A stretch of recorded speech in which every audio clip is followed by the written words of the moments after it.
Hello, my name is Swati, and I will be sharing with you my experiences around Bhakti Yoga and Karma Yoga.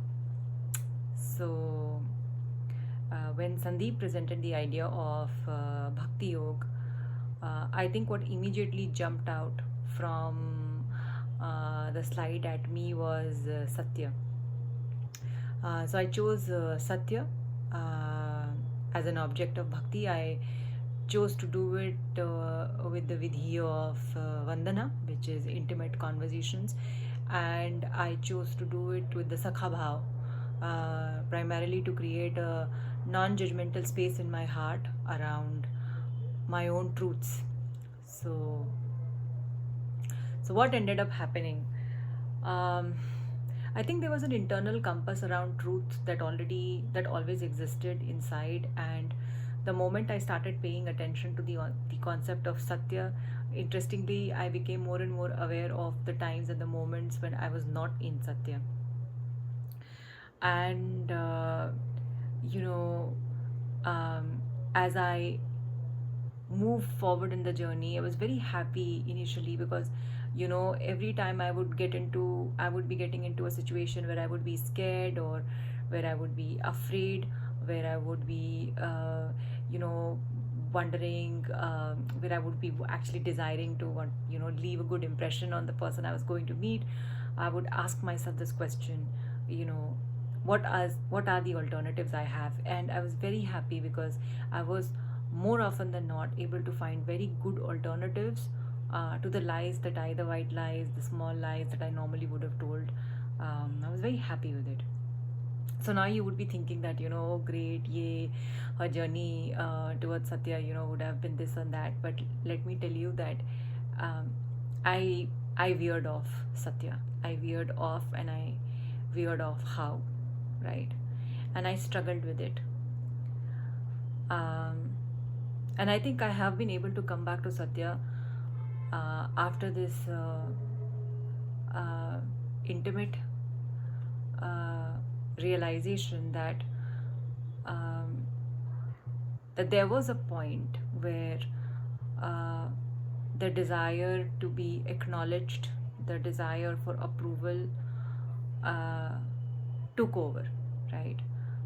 The intimate realization was that maybe I don't really like myself as a person, and that there is this need inside to hide what I think I really am, because I'm worried that I'll get found out, or other people will know that, oh, but is she really like that?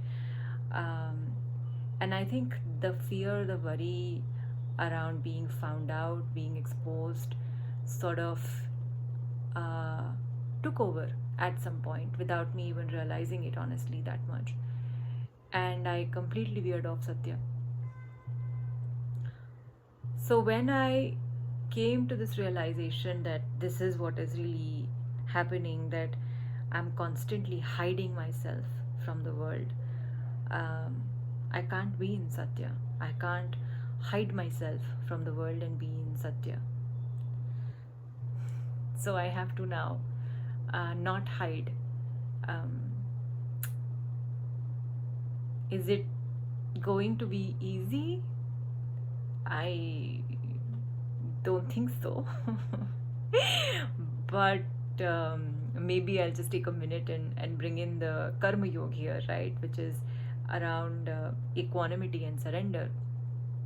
And let me also share with you that I have really struggled with the idea of surrender, because I used to think that, come on, this whole idea of surrender means you want to run away from your responsibilities, you don't want accountability for results, etc., etc., right? So surrender is for cowards.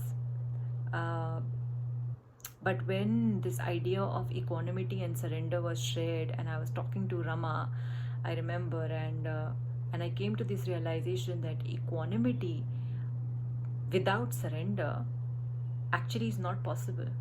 You can't be equanimous if you don't surrender.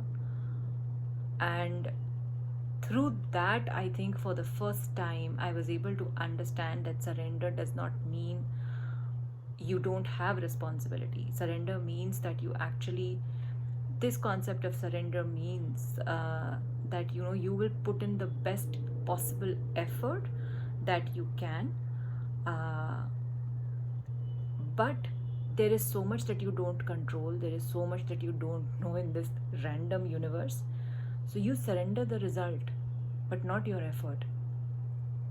And I think that is what I'm taking forward with me on my journey of Satya, that I'm going to do the best possible effort that I can.